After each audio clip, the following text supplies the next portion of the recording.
Hello folks and welcome back to Relaxing Woodshop. My name is David. My name's Christopher. And this is about 5 or 6 takes to get even this far this morning. So folks, thank you all for watching last week with the boomerang. It didn't go according to plan.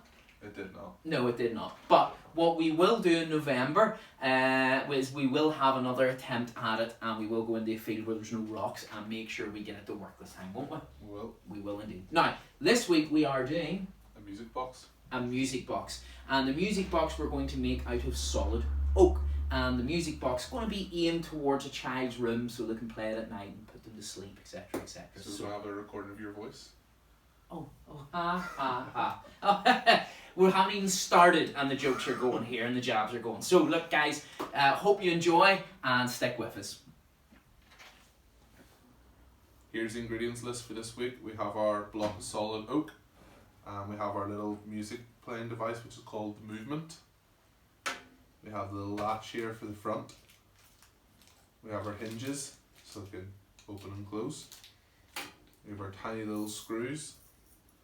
And we have 4 feet, which is close to my dad's height. We're going to try to make the box look as antique as possible, so as you can see all the wee pieces are quite nice and almost gothic looking, so let's crack on here.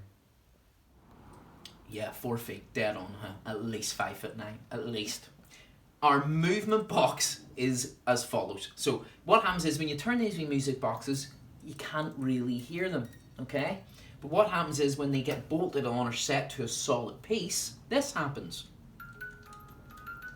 Amazing the difference. So what we need to do is do a couple of different things.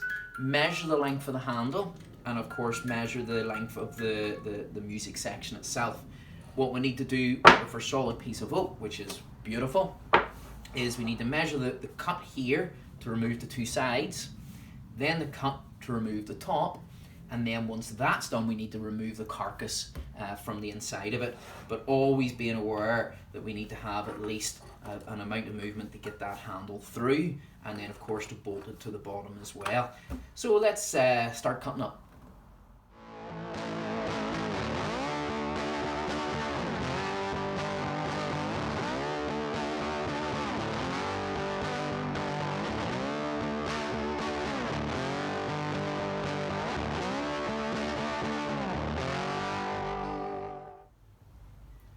We've cut the 2 sides off.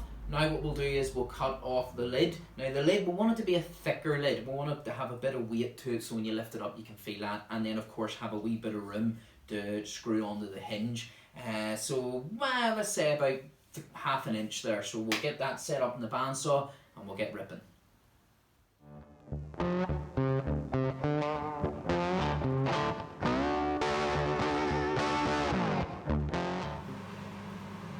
There we go, the lid's done.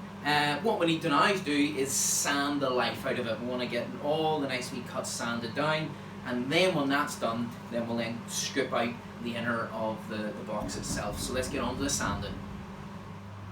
Now when I put it through the bandsaw, unfortunately you probably noticed in the video, because I went to check the video to see what was going wrong, one of the wee burns had come ever so slightly loose, which offset my cut just slightly. Now, I'm not happy with that. So what I'm going to do now is we're going to use the planer and we're going to slide it through and just nip off that wee bit of excess to bring it right down perfectly level again. So let's do that.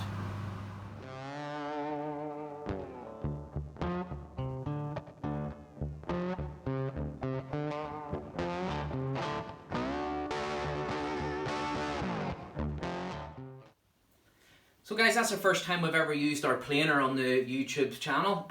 Because it's excessively loud, Christopher, our cameraman, is still wearing his headphones, so he hasn't a clue that I can call him a woolly mammoth and he doesn't even know what's going on. So, as you can see now, it is set perfectly in height to allow for the lid to open and close there. I don't know what happened with that bandsaw, we'll have a look at it later, so we will, but look, perfect, nice and neat.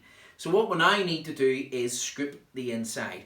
And the inside has to be done from this side here, so it does. So what we'll do, we'll run it about there, across to here and down there. Now, there is a lot of chisel work to be done in that, so we don't really use chisels to the very end.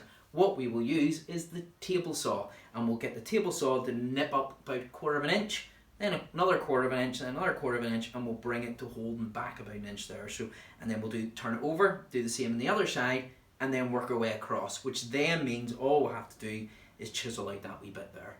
So let's go on to the table saw. We've set that blade, as you can see you can roll these blades up and down to their height, so we've just set it just enough to get the start nipped, and then we'll swip it over and run that and do it again, okay? So these are especially dangerous. Even though I've been using this for a year or two now, I still get very nervous with it, so make sure you have these, and then I'm also going to put my headphones on as well.